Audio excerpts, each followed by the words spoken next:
Geopolitical update for the Middle East. I've been posting on this channel for 11 years now. We're in March 2026. It's amazing. 11 years posting on geopolitics. So today is the 31st of March 2026. Officially, I would say Iran is now the fourth most powerful country in the world. And China has now officially replaced the United States, and the petro yuan begins today. Now, this is hyperbolic. I know this is outrageous to think about it this way, but right now in this war, this game, this battle, this challenge that is happening right now, officially, objectively, without the emotion, without the propaganda, Iran is the fourth most powerful country in the world. We can put the United States, China, and then we can put Russia, and then we could say fourth is Iran. Objectively, they are the fourth most powerful country in the world.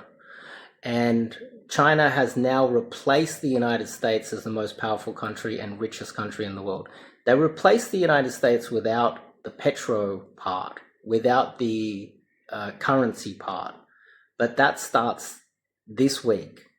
So right now, just so you can guys get a bit of a perspective of how big this is, if United States and NATO and the West and Australia and Canada, we decide, okay, no more wars.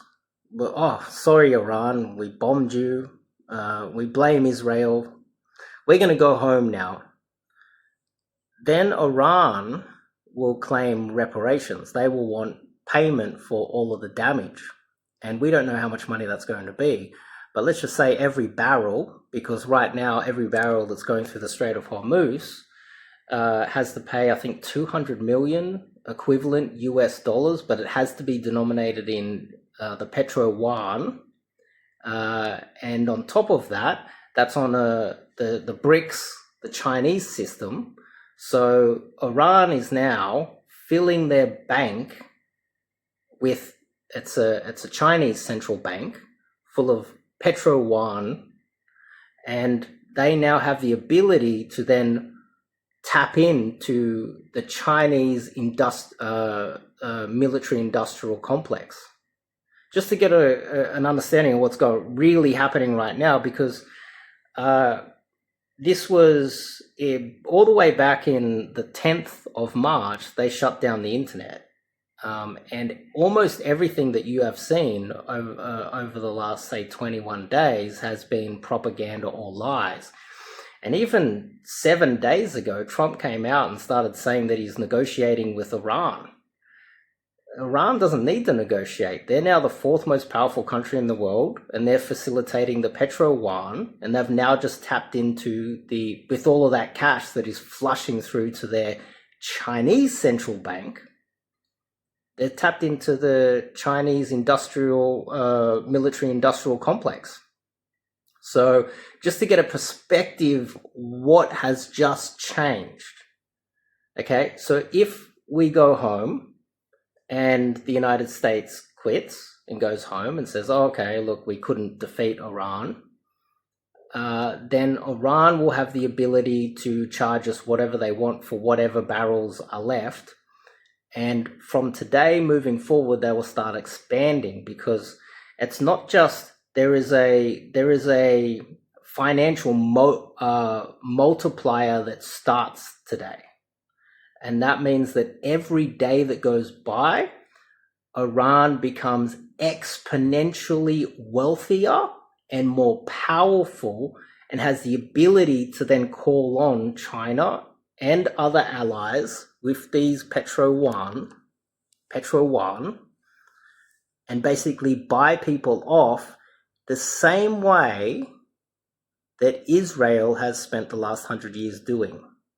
Just to get a bit of perspective, if things remain as they do right now, all of the Israelis become broke, like the Iranians were before the conflict, and the Iranians have the ability to start pulling the strings around the world like the Israelis were before this conflict. Now, do you think that the US dollar, they will be okay with the US dollar being $1 for one Chinese yuan moving forward, and they'll be okay with nobody listening to the United States moving forward? Do you think that we are okay with Western civilization actually collapsing, which it's been collapsing for the last decade since I've been posting on this channel, but do you think we would be okay with that happening? I just want you guys to fully comprehend the gravity of what is going on right now, because now Iran is so powerful at this moment that if the United States leaves, it's game over. It's game over, and Iran, technically, if they're able to keep this together, and I think they will be able to, that the United States will not only collapse, every military base worldwide will not be able to be funded anymore because it was funded by rent-seeking through the Strait of Hormuz all these years. This is what the petrodollar was about. And it was facilitated through the Israelis. They don't need the Israelis anymore because Iran's now bombed them. Iran's taken out the UAE. They've taken out Bahrain. They're going to overthrow the Bahrain government. They're going to work their way through all of these countries. And so just to get that straight, where we're at right now. So, if this is true, which it is true, what is the West going to do? Well, now the West has an oversupply of immigrants, an oversupply of men. This is why we are so grumpy and unhappy. We live in dictatorships, and this is why COVID was started in the first place. COVID was to try and hurt China's economy by restricting their access to US dollars. I've covered that on this channel. No one's taken this theory seriously, but I think a lot of people would take seriously the idea that COVID was like a practice run for something bigger. Well, that practice run was for this. So what is going to happen next? I would say, I think it's highly unlikely that the United States, like what they did, I think it was the Houthis. I lose track of all of these rebel groups all over the place. But my understanding was that Trump tried to take out the Houthis, which are basically some rebels running around in the desert riding donkeys with AK-47s or something like that. And he couldn't bomb them into submission. And so Trump actually said, he said, there's some tough hombres. I think that's a quote. He said, these are some tough guys. We couldn't take them out. And then literally a few seconds later, he's deciding to try to take out a country with almost 100 million people. Just to get a perspective, why would he escalate from trying to take out some nomadic people riding donkeys to a massive power like Iran, the Persian Empire? Well, because they're aware that Iran could at any moment, and when we look at geopolitics, we don't look at intentions. What we do is we look at the capabilities of a country. And the United States was fully aware of the capabilities of Iran, but Iran wasn't self-aware. This is why I talk about being self-aware. This is why, as a white Australian man that truly hates my government, over there in the East, they don't realize how oppressed white men are in our own countries. It's not just the immigration, it's the authoritarian governments and how they're oppressing us. We want to overthrow our government more than they want to do in the West. Now, that could be wrong, but this is my opinion. And I hold it because as an Australian, I have an opinion over my own government. I hate my government. I think it's a disgusting, corrupt country. I think all these politicians, they've never done anything that was in my best interest. Whereas in most of these other countries like Russia and China and, maybe even Iran, these countries, the people that run these countries, they do things that are in the best interests of their people. We don't have that in the West. And so a lot of this talk, this rhetoric that Iran was going to overthrow their own government, that was a bit of projection, because our government's run by women. They like projecting. They like telling you what they're actually thinking, in fact, and projecting their own insecurities. There's a lot of insecurities around that, and this is why, you got white men together and we get angry and we're like, oh, the government's our problem. We're called white supremacists, and they attack us and they arrest us and they take away our freedom to meet and talk and express our frustration. It's because they know that they're oppressing us more than men are getting oppressed in China and Russia combined. This is why they have to silence you, because of that. So just take that into account. Iran and China and Russia, these countries, they kind of believed the propaganda of how awesome the West was more than we did, and they weren't really listening to us because we were being discredited. But now Iran has realized, at this moment anyway, it's early in the conflict, by the way, but Iran has become self-aware and realized, hang on, they're actually not that tough. And hang on, we've been working on this for 20, 30 years. We probably could have taken over the Middle East 20 years ago. The Iranians are probably thinking, we thought we'd be totally annihilated. That's why the Iranians were basically, whenever the United States would attack, Iran would fire back and retaliate and keep it as equal as possible because they didn't want to escalate. Now Iran's realizing they probably could have started escalating early and we wouldn't have been able to keep up with them. And the reason why we wouldn't be able to keep up with them is because men like myself are being oppressed and we don't care anymore. My time is spent just trying to follow the geopolitical situation and posting to you guys here.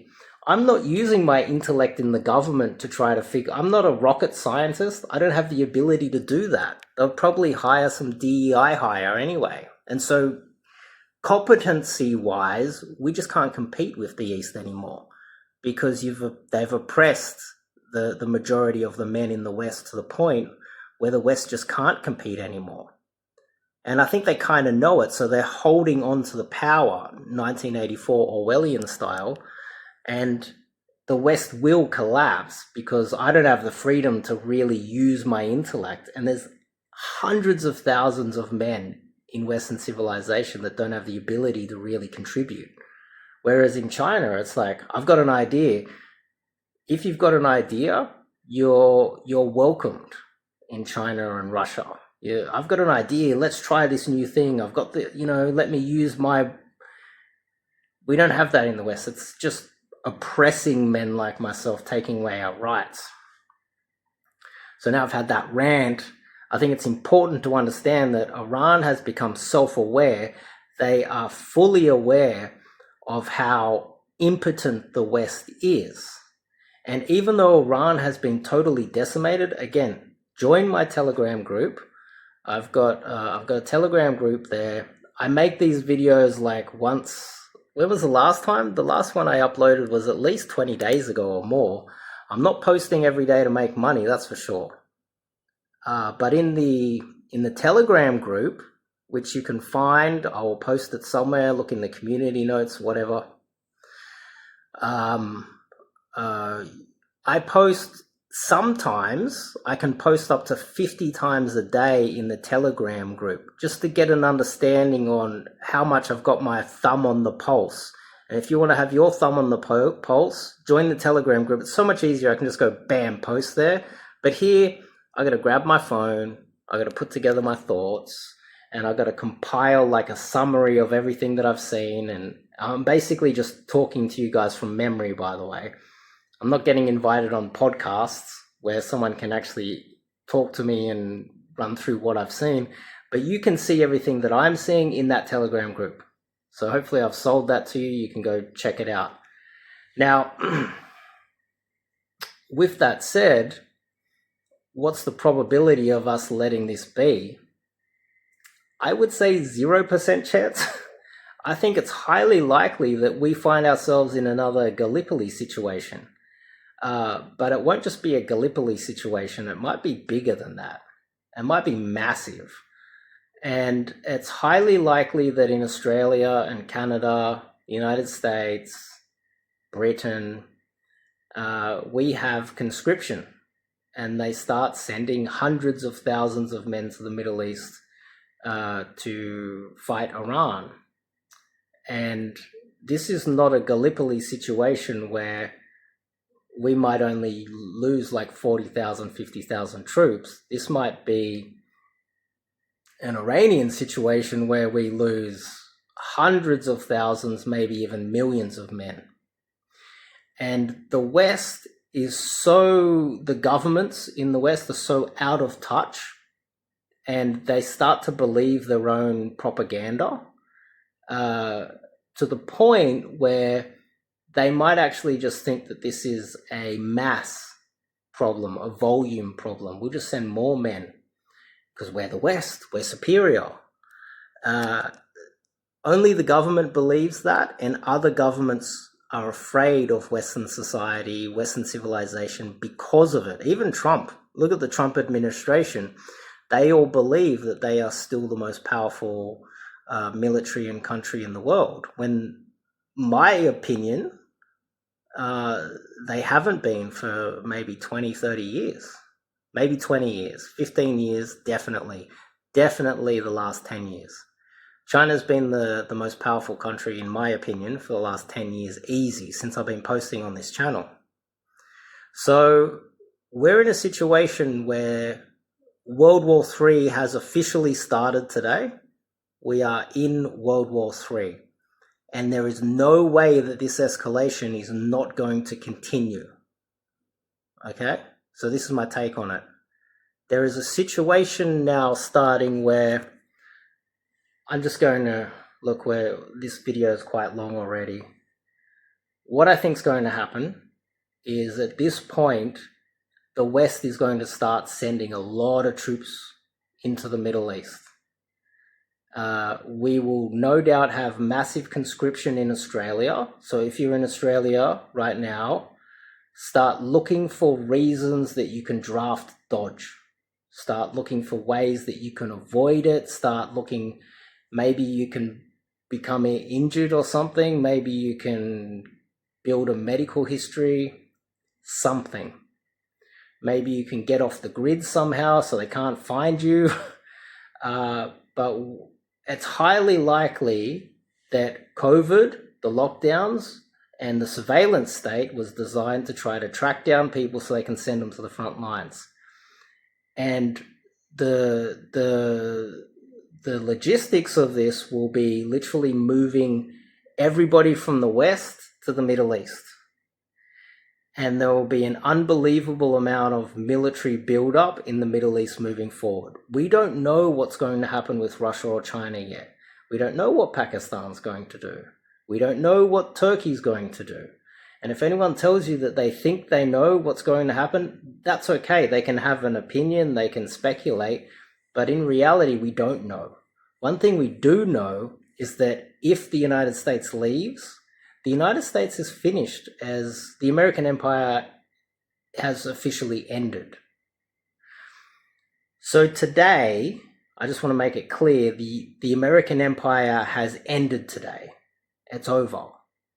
And the United States is now going to try to throw in a Hail Mary and send, I don't know how many troops to the Middle East to try and salvage the American empire. Okay, so that's really what's going on right now. Okay? What I think is going to happen is we're going to send the troops to the Middle East, massive military buildup.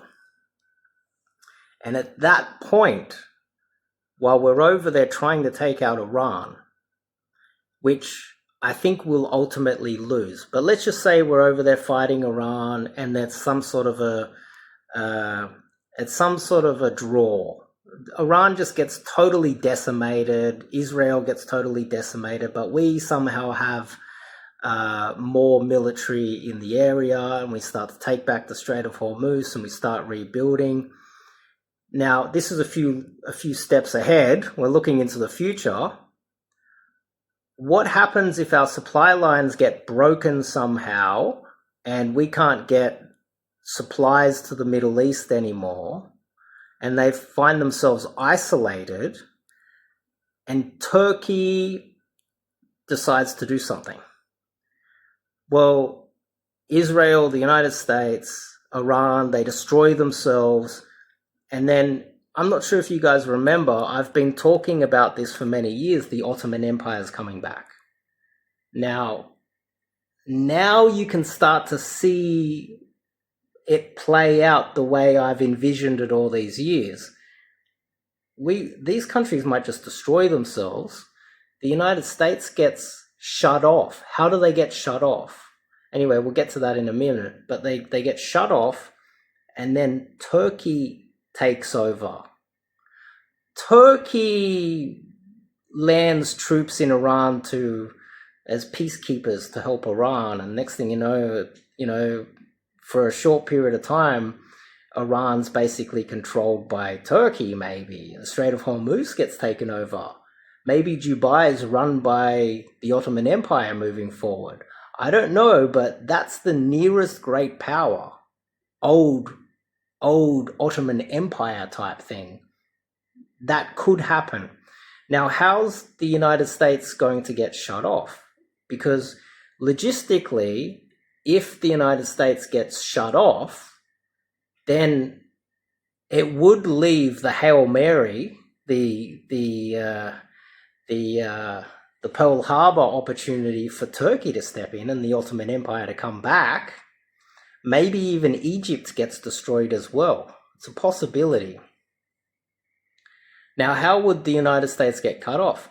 Well, let's just say in the next 3 or 4 years, this really does escalate into a massive conflict. And then North Korea attacks South Korea. And then next thing you know, you've got submarines going crazy in Asia. You've got it's not just the Strait of Hormuz problem. We've got the Malacca Straits of Singapore being shut down. And we've got North Korea invading South Korea, funded and supplied by China and Russia. And then what we've got is we've got a Mackinder's heartland theory beginning, where the West, if possible, will have to rebuild its navy and then just focus on naval, trying to open up trade routes and supply lines. And you've got the Strait of Hormuz totally controlled. The United States gets shut off, supplies can't get in, and a lot of that navy, that American navy that is over there, gets destroyed. Who knows? We don't know, because what happens under these circumstances when it's so dire? We've got the Philippines already declaring a state of emergency. They're saying that they've only got until June, like 2 months until they totally run out of fuel. But we've got massive countries like India that are trying to figure out what they are going to do. And if this escalates, then you've got hundreds of millions of people in militaries around the world looking at their neighbors, calling their friends. You've got Pakistan calling other countries. You've got India calling other countries. And so this is where the escalation and the X factor countries can come out of nowhere, and we don't know where they're going to come from, who they're going to be, and where they're going to be deployed, because we don't know, because we can't read all of their minds. This is when geopolitics really gets complicated and fascinating and interesting. Obviously not if we're living through it, but from a theoretical standpoint, this is where it gets really fascinating. Now, one thing I have always thought, and this is why I've always been against, NATO expansion with Russia, attacking Iran, is because when World War III kicks off, you don't want to be the first country involved. You don't want to be in America's shoes right now. You don't want to be in Israel's shoes right now. Because if it gets out of control, and then, Turkey enters it, and then Pakistan enters, you don't want to be involved. You want to be sitting back, trying to trade, trying to keep your military-industrial complex going by sending them supplies, getting gold or whatever in return, petro-yuans, and waiting while they all mess each other up. And you sit back and you hide and you bide your time, because that's what the United States did in World War II. They sat back and they waited, and they didn't get involved. And the United States was run by rational white males. And that's why they did that. Now, the United States is full of immigrants. And my opinion is the stress that's been put on white men in the United States is why the administration is so irrational today. And all of those immigrants that want to blame white men, well, they're going to suffer the collapse of their society because of it. So what country, let's just skip a few steps into the front, that country that's going to remain out of all of these conflicts and is going to be the puppet master it's the country that I've been talking about for 11 years that is going to take over the world, and that is China. So China's the puppet master. China is the mastermind behind all of this. And at the end of it, I can see the Ottoman Empire coming back, the United States being forced to go home and play around with what's left of their Monroe Doctrine without their petrodollar left. I can see Australia being isolated and not having access to the future economy that's going to start being built moving forward. This is the way I see the future. I see the United States kind of losing, getting kicked out. I think also I believe, let's get all spiritual here, but I know a lot of you guys are aware of Israel believing that the Antichrist or Yahweh's coming back or something ridiculous like that. All their rabbis are saying that God's coming back and we just need to go to war and we're going to fight Iran, but at the end Israel's going to win and all this other stuff. What I think's really going on from a spiritual point of view is that you can put out there in the world what you want and you will get it. And if all of Israel and all of their retarded rabbis are putting out there that Israel's going to be destroyed but they're going to win in the end, well, they've kind of manifested their future. And I think it's going to happen. I think Israel's going to be destroyed, and I don't think many people are going to miss that country. Or the people that run it. But then the Ottoman Empire comes back, possibly, and then there'll be some more problems in the future, obviously, because then, I think possibly the Ottoman Empire will be able to manage the area quite well after the United States and Iran and Israel, like the retards they are, destroy themselves. And then China just sits back and becomes self-aware by going, really? It was this easy? We just needed to sit back and wait for these fools to destroy themselves? So, anyway, so that's kind of my take on what I think is happening right now.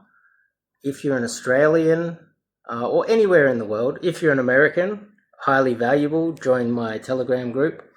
I also, what I'm doing right now is I've got an insiders group where we're looking at the markets and we're figuring out how we can make enough money and where we can go to avoid getting drafted. I've already left Australia, obviously, because I could see this coming. And we need to be able to put our money somewhere so that we can avoid all of the turmoil and all of the problems. Now, I've got an insiders group as well. That's a paid group. But you can start out in the Telegram group. Highly recommended. I'm posting there all the time. It's easier to post there than it is to make this video, then give a title and upload it. And also YouTube is run by the people who are censoring you at the moment as well. YouTube's a disgusting platform run by criminals. But anyway.